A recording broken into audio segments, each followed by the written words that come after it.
ask you, P. You were locked up for nine, Nine and a half. 9.5 years.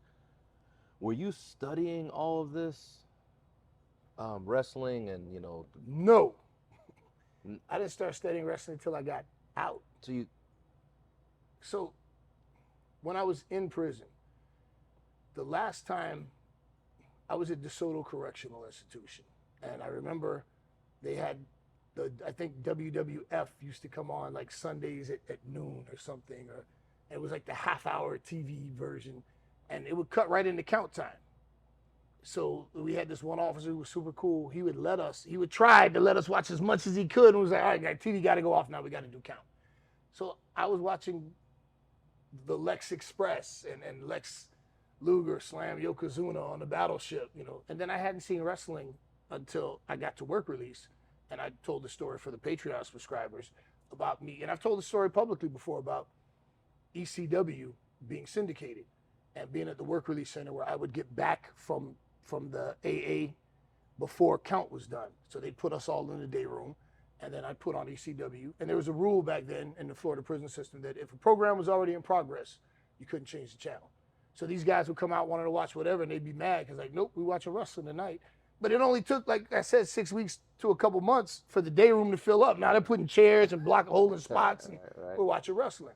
So that's when I got reintroduced to wrestling. Shout out to Primetime Daryl D, my OG, who was a correctional officer at the work release center. Yeah, shout out Primetime. Was he bringing you tapes? Or? What he used to do was, so we weren't allowed to leave the center until 7 a.m.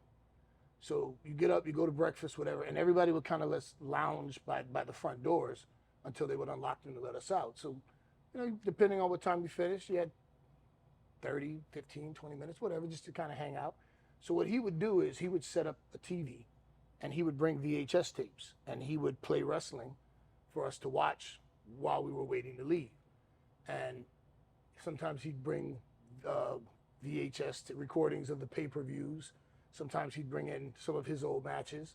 And that's what got my interest because I was watching and I'm like getting back into wrestling again. I'm watching ECW now, and I'm now, this is the Monday Night Wars were coming to an end. And, at this point, I didn't know who The Rock was, but I just saw this dude and I'm like, and this is what I talk about presence. I didn't know who he was. I didn't know anything about him, but it's like, who's that dude? Yeah, yeah. Like, just there was something about that guy, When they had the commercial at the time that they filmed in Titan Towers, where all the wrestlers were fighting through the office building. I didn't know anybody but The Undertaker. And I was like, oh, man, Undertaker's still around? Like, oh, damn, that's cool. Like, obviously a different version.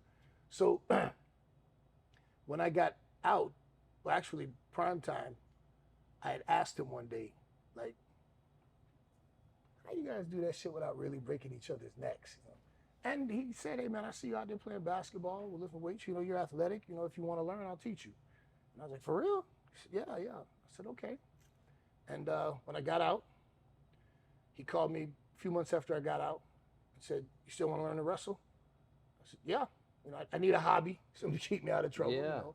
And then he said, okay, I'll talk to you again in a few months. Then I didn't hear from him for a while. And then he called me again and said, do you still want to learn how to wrestle? I was like, yeah. He said, okay.